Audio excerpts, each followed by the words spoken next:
Welcome to the channel. In this video, we're going to be taking a look at Community Report 30 for Workers and Resources Soviet Republic. Now, this community report was released on the 18th of July 2021, if you're watching this in the future. It consists of three parts. In the first part, the devs talk about some changes they've made to the 0.8.4.24 update. Then they go on to talk about the changes they're proposing for the graphical user interface. And then the final section, they're going to talk a little bit about the new policing mechanic. And probably the best way to do this is I'm just going to read through and then comment as and when we encounter things of interest. It says, "Greetings, dear comrades of the Soviet Republic. After a short vacation, we are back at work and we have some good news for you that can have a significant impact on the quality of the gameplay. We will want to introduce the new GUI overhaul and tell you something about the upcoming justice system. But first, let us talk about the current version, which is the 0.8.4.24 now, which is available in the stable branch. So this is an update that has already been released. There are several fixes to fountains implemented in the past weeks, and now they are not working during winter. There was also some rendering issues with their particles, and we've changed the color of the water in the fountains to blue. Then there are a couple of fixes regarding the handling of brand new vehicles while loading in production lines. Now, if you have a certain vehicle with fixed schedule to transport new vehicles to a certain facility, it should load only vehicles which are suitable for that facility. For example, personal cars will be picked up to be delivered to car dealer, cable cars if they are delivered to the cable car station, and trolley buses if it's delivered to a trolley bus depot. Never actually realized that you could manufacture trolley buses and deliver them to a trolley bus depot. Never done that before. We are also tweaked the train pathing to prevent unreasonably long details and extended the range of emergency helicopters working for fire stations and hospitals to 3,000 meters. Now, considering the fact that the devs are just saying this is a minor update, it's a pretty significant update because I'll be completely honest, I've always been a bit reluctant to use automated schedules to deliver vehicles because a number of times I've had trucks being delivered to the car dealership, and then effectively the truck just gets stuck because it can't unload. The other thing I would say about this is the fact I like the idea that they've increased the range for the emergency helicopters to 3,000 meters. Now, I know some of you may think, well, that's a bit excessive, but one thing I found in my Divided series is that the helicopters didn't seem to want to respond because they didn't have the range when you had a big city. So they kind of sat there while the ambulances did the legwork. And I think increasing the range to 3,000 meters makes it a little bit more realistic because in real life, the helicopters are used to go out into remote areas or for real emergencies.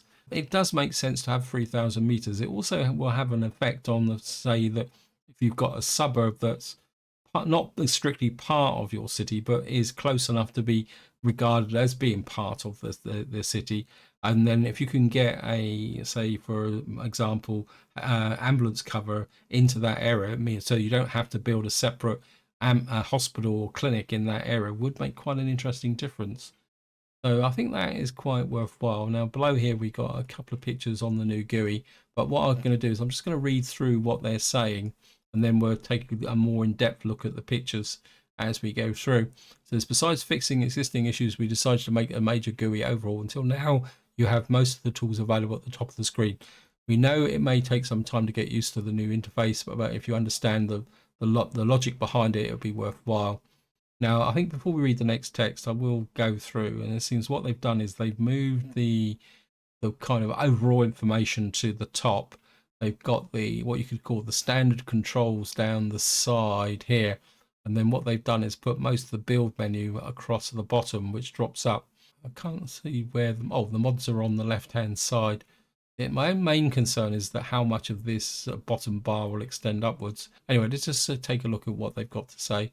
We will have three main areas on your screen. At the top, you will have a general information about the Republic, number of workers, and their general state, current weather, date, and your balances. On the left, you will have access to the advanced information about your inventory, workers, production, trade, facilities, and vehicles. There will also be access buttons for settings, screenshots, help center, and construction assignment. On the bottom of your screen, you will have the construction menu. you will have all the different kinds of structures sorted, and you will be able to use them faster with less obstruction in the center of your screen and with less clicks, as these menus will remember last things that you were doing. We hope this change will not be that painful and you'll get the hang of the new GUI faster than you think.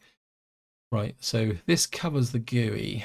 This kind of, I think, well, I won't go in on the top one. We're going on this second picture and take a look. So this has actually got the settings here. It looks like it's a slide out menu here. So let's just have a look down. So it looks like I'm starting from the top. We got the standard menu. It looks like the population screen is on this side as well. The mod one is here as well. My main concern would be is that if you're using mods, will the mods come out from that side of the screen? Maybe they've got another picture of that. Across the bottom there. Okay.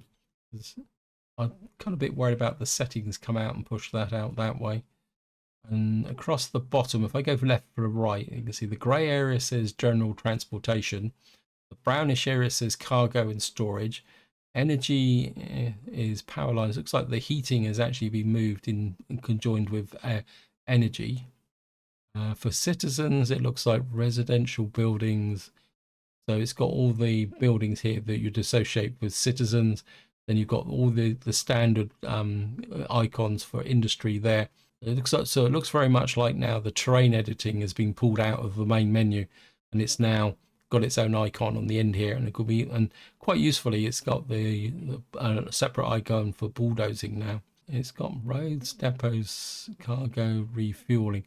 So it looks very much like they've clicked on roads, and that's brought up what we would normally regard as the menu that we get when we clicked on roads up the top here. So we got mud roads. It looks like it says roads, bridges, depots, one-way system. I'm not sure if that's gas stations that goes there. I can't see the depots.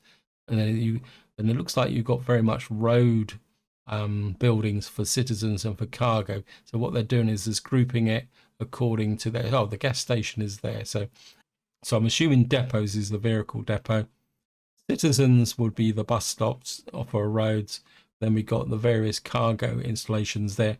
What looks like very much like if you click again, you're going to get the various options for building roads. Now, I'm not sure what we got here. It says auto build for roads, auto build for dollars, build from resources. Oh, so we can actually call it. So you can actually say build from resources now. That's going to be interesting. So you'll actually be able to effectively turn that on. So what I'm going to do is just have a quick flick through. So this is the version for power cables. And this is changed now. So obviously the auto purchase for dollars and all that is a bit of work in progress. And what you can see is the example now is they're showing the power lines. You've got all the different power plants lined up, medium voltage, high voltage. I do like the fact that you'll be able to see both the medium voltage and high voltage. You won't have to keep clicking back. I mean, that would be useful. Let's go here. This looks very much like this is the industry screen, and they clicked on oil. I think that's oil, isn't it? It's a bit difficult to tell. Yeah, because you've got small refinery biofuel. It's quite interesting that it's almost like the mods are mixed in with the actual options for the oil refinery here, because that icon there is actually for a modded version. What I'm noticing is that the yellow stars have disappeared. I'm wondering that now whether when you click on these, you also get the modded versions appear. And that's going to be quite interesting when I do residential buildings. Let me just see. I think we'll just take one more look at this one here. This just looks like a general, well, it looks very much like they're putting in a forklift garage from here. And then we've got a bit more information on this side here. You can see now, if you're on the right hand side, it says build from resources, and you're actually getting it there. So what they're implying is that you'll be able to flip backwards and forwards on that. I do like the fact that you've got this overview of auto purchase, which could be a problem. So what we're going to do now is just move down to the last section. Then we want to share more information with you about the new justice system we are working on. But now we have the respective buildings exported into the game, and they are somewhat working. The citizen can commit a crime and the police can investigate these crimes. And then when the crime is investigated, the person is charged at the court and then put in jail as punishment. This is the basic of the mechanics, and we need some time to tweak it because we want crime, investigation, and justice to have a good impact on the gameplay to motivate players to build police stations and connected infrastructure. This feature will be optional for you to turn on and off, similar to education. This may offer additional playability and depth. So basically what they're saying is crime will be an option to switch on when you select the difficulty of the game, and as they said, it would be like education. So what we may have is a no crime, simple crime, or maybe complex crime, similar way that education works. And then we'll just get down to the final section. As you can read and see, that we're working hard to make the game better, deeper, and thus greater. We know some of you have spent thousands of hours playing the game, and as the game is so complex already, we can spend hundreds of hours playing while developing a small industrial area. We are proud of the progress we've made, and we're going to continue until the game is finished and fully released. Just consider how much time you need to make your Republic great and compare it to what you need to make the game great. We need a lot of time to achieve this, and without you, we'd not get that far. I must admit, this is a very interesting community report, and I am going to be looking forward to taking a look at the new GUI layout. In fact, because it's going to be such a big change, I'll be tempted to possibly go to the beta version as soon as it comes available in the test branch, because I do have a little bit of a concern about how mods will fit into this framework and whether the screen could get a little bit cluttered, especially if you were trying to put down quite a large building, but only time will tell. So I hope you've enjoyed this overview of Community Report 30. Any comments, opinions, feel free to chuck them in the video description and we'll have a little bit of a chat. But until next time, whatever you do, enjoy your gaming.